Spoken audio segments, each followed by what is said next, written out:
Hello दोस्तों आपका travel info and addition के नए अध्याय में बहुत बहुत स्वागत है। दोस्तों आज हम नोएडा एयरपोर्ट को रेल नेटवर्क से जोड़ेगा लगभग 61 किलोमीटर लंबा ट्रैक और यह 2025 तक लगभग 1.22 लाख यात्री कर सकेंगे इसका इस्तेमाल। और क्या क्या कनेक्टिविटी बढ़ाई जा रही है जेवर इंटरनेशनल एयरपोर्ट के लिए, आज उसके विषय में हम जानेंगे।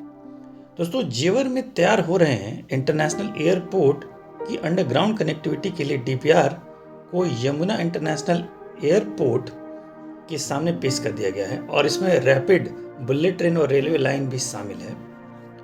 दोस्तों इंटरनेशनल एयरपोर्ट को रैपिड रेल, मेट्रो और रोड के साथ रेलवे नेटवर्क से भी जोड़ने की कवायद जारी है।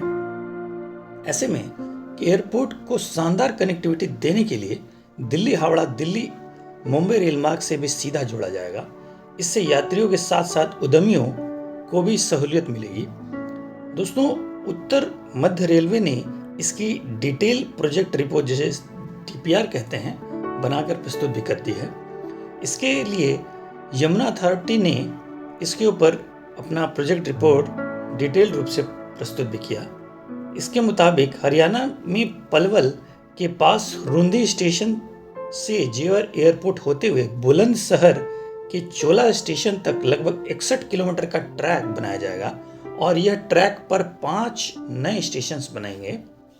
दोस्तों इंटरनेशनल एयरपोर्ट को दिल्ली हावड़ा व दिल्ली मुंबई रेलवे कॉरिडोर से जोड़ने की प्लानिंग पर करीब 1 साल पहले से चर्चा शुरू हो गई थी। इसके बाद उत्तर मध्य रेलवे और स्टडी कर डीपीआर रिपोर्ट प्रस्तुत कर दी है। दोस्तों रेलवे ने अब इस डीपीआर को तैयार कर लिया है और इसने सबमिशन भी कर दी है और इसके साथ ही इसमें 61 किलोमीटर का लंबा ट्रैक नया बनाना जाना तय माना जा रहा है।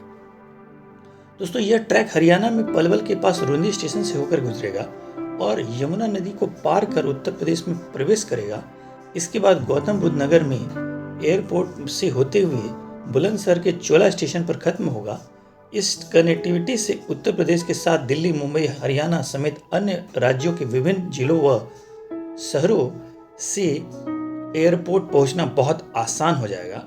इसके अलावा एयर कार्गो भी उत्तर प्रदेश में हरियाणा व दिल्ली आसानी से आ जा सकेंगे और दिल्ली लाइन की इस कनेक्टिविटी में लगभग 2025 तक दिल्ली, हरियाणा, उत्तर प्रदेश के करीब लगभग 1.22 लाख यात्री जुड़ने का अनुमान बताया जा रहा है और 2030 तक इस रेल मार्ग पर लगभग 4.57 लाख होने की संभावना बताई जा रही है।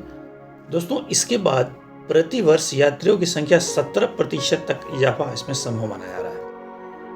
ऐसे में इन कनेक्टिविटी का होना एक बहुत बड़ा और मील का पत्थर भी साबित हो सकता है। दोस्तों रेल रूट को एयरपोर्ट व ग्राउंड ट्रांसपोर्टेशन सेंटर से भी जोड़ा जाएगा। इसके लिए अंडरग्राउंड रेलवे ट्रैक बनाने पर भी विचार चल रहा है। हालांकि अभी इस पर निर्णय होने में थोड़ी अड़चनें भी आ रही हैं। इसकी रूपरेखा तैयार होनी अभी तय नहीं हुई है। दोस्तों यदि इस ट्रैक को बनाया जाता है तो इसकी लंबाई 16 किलोमीटर तक हो सकती है और जीटीसी के रेल मार्ग से सीधी कनेक्टिविटी होने पर यात्रियों को काफ़ी राहत मिलेगी और कार्गो तक सामान का आवागमन बहुत आसानी से हो जाएगा। इसके अलावा ईंधन की बचत भी तय मानी जा रही है। इसके अलावा एयरपोर्ट पर जीटीसी तक अंडरग्राउंड ट्रैक बनाने पर नमो भारत को जोड़ने का एक प्रस्ताव है। इसके आम जनता को लाभ मिल जाएगा। साथ ही इस रेल मार्ग को एयरपोर्ट से कनेक्टिविटी किया जाएगा, लेकिन इन तीनों ट्रैक को ग्राउंड ट्रांसपोर्टेशन से कनेक्ट करना आसान नहीं माना जा रहा है। इसका कारण यह है कि ट्रांसपोर्ट को एयरपोर्ट पर तैयार होने के लिए 2 रनवे के बीच में चौड़ाई लगभग 1600 मीटर होनी चाहिए और रनवे के बीच जीटीसी टावर रहेगा। ऐसे में तीनों ट्रैक को कनेक्टिविटी के लिए यह काफ़ी जगह की ज़रूरत पड़ेगी और ऐसे में यमुना इंटरनेशनल एयरपोर्ट को कनेक्टिविटी करना एक बहुत बड़ा चैलेंज माना जा रहा है। लेकिन अधिकारी इसके ऊपर बहुत विचार कर रहे हैं और इसे अंतर्राष्ट्रीय स्तर का बनाने के लिए काफ़ी मेहनत भी की जा रही है।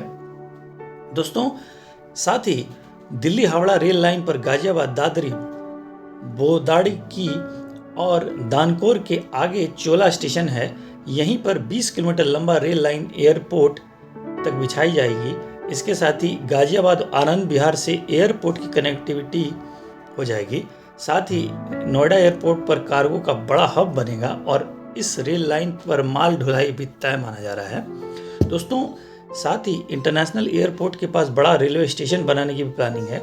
यहाँ से सीधे पलवल के लिए 27 किलोमीटर तक एक नई लाइन बिछाई जाएगी। इस तरह 2 अलग अलग रेलवे लाइन बनने पर कुल 47.6 किलोमीटर लंबी रेल लाइन नई बिछाने तय मानी जा रही है। इसके साथ हरियाणा के यात्रियों को और उद्योग को बड़ा लाभ मिलेगा। साथ ही चोला से एयरपोर्ट 2 एक्सप्रेसवे बनाने भी तय माने जा रहे हैं, जिनमें चोला रेलवे स्टेशन से जेवर एयरपोर्ट तक एयरपोर्ट को जोड़ने के लिए लगभग 75 मीटर चौड़े 2 एक्सप्रेसवे भी बनाने तय माने जा रहे हैं और इनका प्रस्ताव पहले से ही किया जा चुका है और इनमें 20 किलोमीटर लंबा और दूसरा 16 किलोमीटर लंबा होगा। दोनों एक्सप्रेसवे के बीच में करीब 2.5 किलोमीटर की दूरी होगी और इस 2.5 किलोमीटर की दूरी के बीच में ही रेलवे लाइन बिछेगी और बड़े बड़े लॉजिस्टिक हब व वेयर हाउस इसमें बनाने जाने तय माने जा रहे हैं। साथ ही यमुना एयरपोर्ट अथॉरिटी ने इसके लिए अलग से मंत्रालय को रिपोर्ट भेजी है। साथ में इन चीज़ों के अलावा गाजियाबाद को जेवर एयरपोर्ट से रैपिड रेल ट्रांसपोर्ट सिस्टम जिसे RRTS कहते हैं उससे भी जोड़ना तय माना जा रहा है। तो इस तरीके से सड़क रेल हर तरीके से यात्रियों की सुविधा के लिए जेवर एयरपोर्ट के एक बेहतर कनेक्टिविटी का एक उच्च स्तरीय परिणाम माना जा रहा है।